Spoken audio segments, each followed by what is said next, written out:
I've been the Vice President of the United States for all of 7 days. This is, I think, my 7th day on the job, and this is an incredible place to have my first official trip. I heard so many good stories of good people helping their neighbors rebuild, of a woman at a church helping an elderly woman clean off photographs that were destroyed by or at least damaged by the flood, of people who have volunteered their time, have come out of retirement, volunteered and donated their money to help people rebuild or fix houses. This is just an incredible place with incredible people, and I'm honored to be the Vice President of a country that's as kind and generous as the people here in Damascus. So we're going to try to make sure the federal government does right by them, and I'm going to go back to Washington with that message and that directive for the people here on the ground in Damascus. It's great to be here, and let me just say one final thing. They are very, very, I think, blessed to have one hell of a governor in Youngkin. Thank you, Governor. First of all, welcome to Virginia, and we're just so honored to have you here. Mr. Vice President, thank you for keeping your word. Yeah. When you were here in October, right after this devastating hurricane, you said you'd be back. And we are so honored that this is your first official visit, and so thank you. The words that the Vice President shared are so accurate. This community withstood a devastating storm. Where we are standing was literally deep, deep, deep with water, with mud. Businesses were washed away, houses were washed away, and the community has responded. We find ourselves now looking back in awe of the heroes that's had over 100 swiftwater rescues and saved lives, of the communities that came together and said, we're going to rebuild together. But what we also see is the federal government has really ground to a halt in getting the resources to us. There was a very large CR passed with a lot of disaster funding in it, and that money needs to flow. And what I so appreciate is the Vice President and the President understand that the funds are available, but the funds have to get to the people to use them. And so we are ready. We are already rebuilding homes. We are already rebuilding businesses. We are ready to work as your prototype project on how to do this in an accelerated way.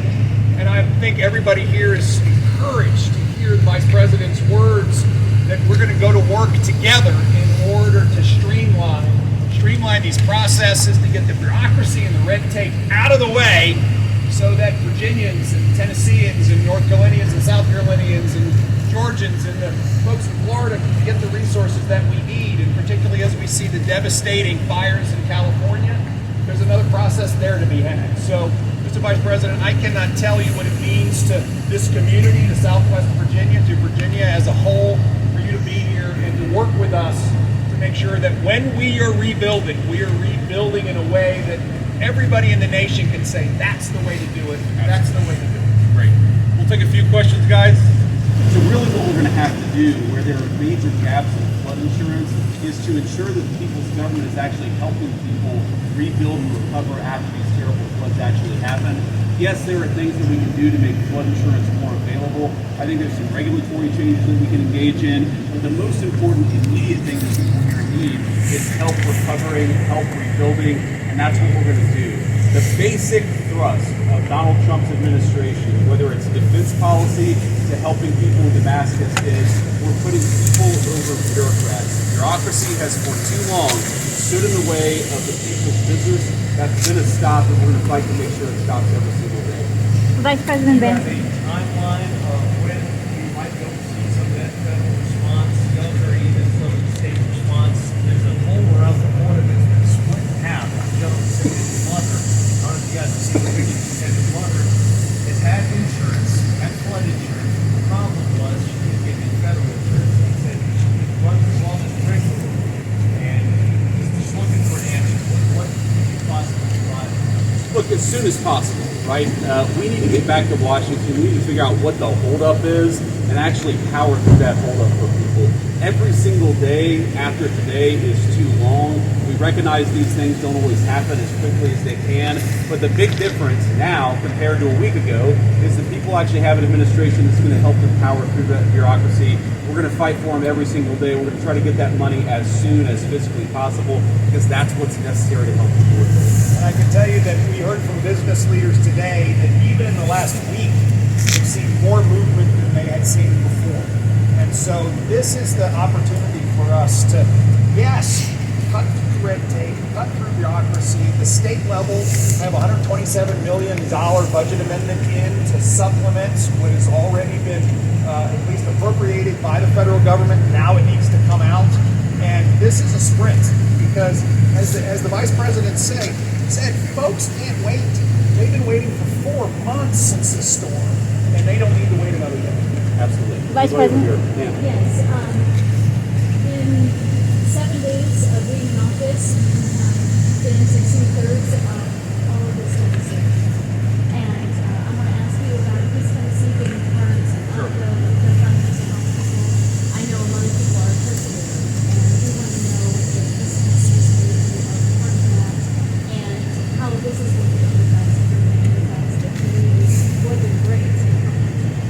Yes, ma'am. So I actually met with a congresswoman from East Tennessee this morning, actually, when we landed. Obviously, we landed actually in Tennessee and then drove here to Virginia. But we recognize that while most of the attention from the land is focused on North Carolina in particular, and to be clear, there's a lot of devastation in North Carolina. There's also a lot of devastation here in Virginia and also in East Tennessee. So our promise and our focus is going to be on leaving no American behind. That includes those in Tennessee and certainly here in Damascus.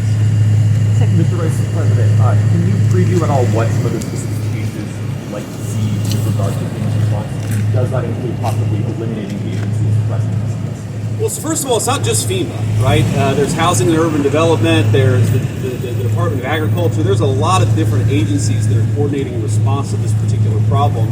And a couple of things that particularly seem to matter the most to the people of Damascus is, one, this incredible bike trail and hiking trail that runs along these mountains is a major source of economic opportunity and economic development, right? People come in, they stay in Airbnbs, they stay in bed and breakfast, they go to the coffee shops, they go to the restaurants. But unfortunately, the part of that trail that is managed and monitored by the federal government has been way too slow to actually start that rebuilding process. That's something that we want to focus on immediately. I think a second big issue is, and the governor knows these numbers better than I do, but I believe the maximum you can get from FEMA for home rebuilding is about $42,000, right? The average amount of damage, as I heard today, is about $130,000, right? So that's a massive, $80,000, $90,000 shortfall that we need to make sure that other parts of the federal government are fixing. Now, to be clear, the continuing resolution that was passed just a few weeks ago actually does have the resources to fill that gap, but only if the bureaucrats get out of the way and actually make sure that people get the money that they're entitled to, that the American people have decided that we want to contribute and we want to fund this incredible redevelopment, but it's got to happen quicker than it's been happening with the bureaucracy in Washington. Sir, One more question, guys. One more. I have a quick question about the situation in Western North Carolina as well. As some people were complaining about some of the red tape they had to get through to get trailers, or the hotel vouchers they were about to end in January when there was a snowstorm. What do you guys make of some of that disorganization, and what are some specific ways you could streamline that process and just make the recovery process more efficient? Well, unfortunately, it's just a perfect example of the bureaucratic inadequacy of the last administration and why we need to do better in this country. The thing that I heard most when I was in Western North Carolina before the inauguration, but it was after the election, is that there are people who wanted to put trailers or other temporary housing in particular areas of Western North Carolina, but they couldn't because FEMA had designated these particular areas to be ineligible for the type of assistance that would allow people to put that temporary housing in the first place. That's another example of the sort of thing that's broken about the federal response.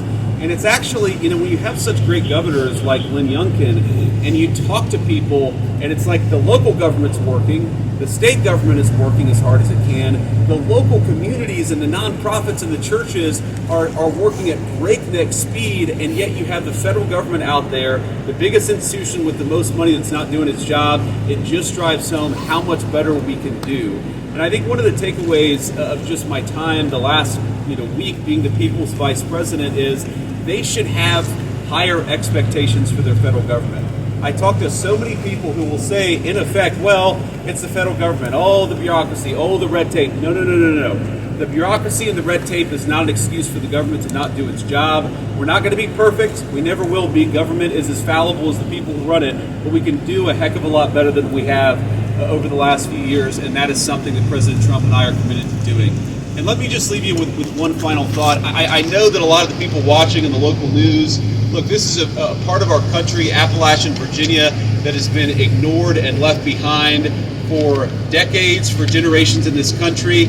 Again, we're never going to be perfect, but I promise you that this administration will not forget you. We love you, we're rooting for you, and we want to be part of this incredible recovery here in Southwest Virginia. God bless you guys. Thanks for being here.